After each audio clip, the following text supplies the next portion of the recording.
রমজানে মৃত্যুবরণ করলেও এই দুইটি কাজের জন্য মানুষকে কবরে কঠিন শাস্তি দেওয়া হয়, তবে কোনো বড় বড় গুনাহের জন্য নয়।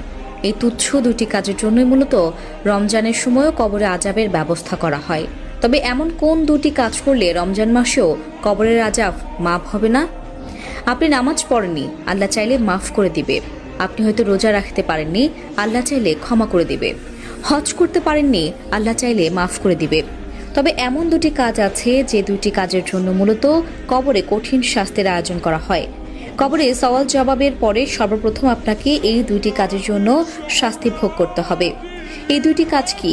অবশ্যই মুসলিম হিসেবে আমাদের জানা উচিত এবং নিজে জানার পাশাপাশি অন্য মুসলিম ভাই ও বোনদের জানানোর দায়িত্ব আপনারই। তাই অবশ্যই ভিডিওটি শেয়ার করে পৌঁছে দিবেন সকলের কাছে। আপনার একটি মাত্র শেয়ারের কারণে তারাও জানতে পারবে এই কঠিন দুইটি শাস্তির ব্যাপারে। প্রিয় দর্শক, আপনি যদি মুসলিম হয়ে নিজেকে সৌভাগ্যবান বলে মনে করেন, তাহলে আল্লাহর শুকরিয়া আদায় করে কমেন্টে একবার আলহামদুলিল্লাহ লিখতে ভুলবেন না। তো চলুন বেশি কথা না বলে শুরু করি আজকের ভিডিও। হাদিসে রাসূলুল্লাহ সাল্লাল্লাহু আলাইহি ওয়াসাল্লাম আরো বলেন, যে দুইটি কারণে তাদের কবরের আযাব দেওয়া হবে তা থেকে মুক্ত থাকা তাদের জন্য কঠিন কিছুই ছিল না। অন্যদিকে এই দুইটি কাজ মুসলমানদের জন্য অত্যন্ত গুরুত্বপূর্ণ বিষয় এবং এই দুইটি বিষয় জানার পরেও অমান্য করা মানে সরাসরি আল্লাহর সাথে নাফরমানি করা।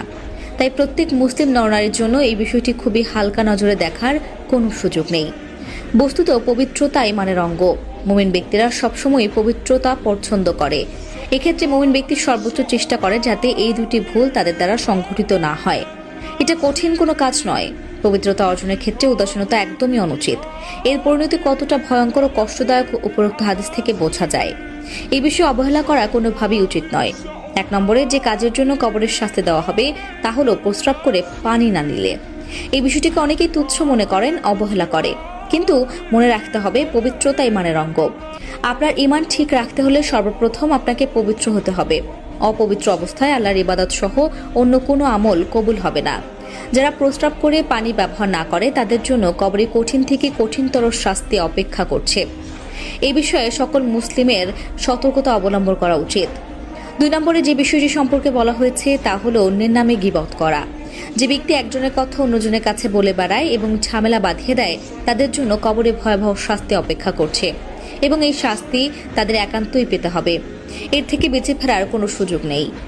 এখনকার দিনে দেখা যায় একজন আরেকজনের কথা অন্য জায়গায় বলে ঝামেলা বাঁধিয়ে দেওয়া, তাদেরকে সম্পর্ক নষ্ট করে দেওয়া খুবই সাধারণ বিষয় হয়ে দাঁড়িয়েছে এবং কুটনামি করে শয়তানকে সাহায্য করার শাস্তি ভোগ করতেই হবে।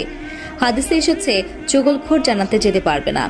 হযরত ইবনে আব্বাস রাদিয়াল্লাহু তাআলা আনহু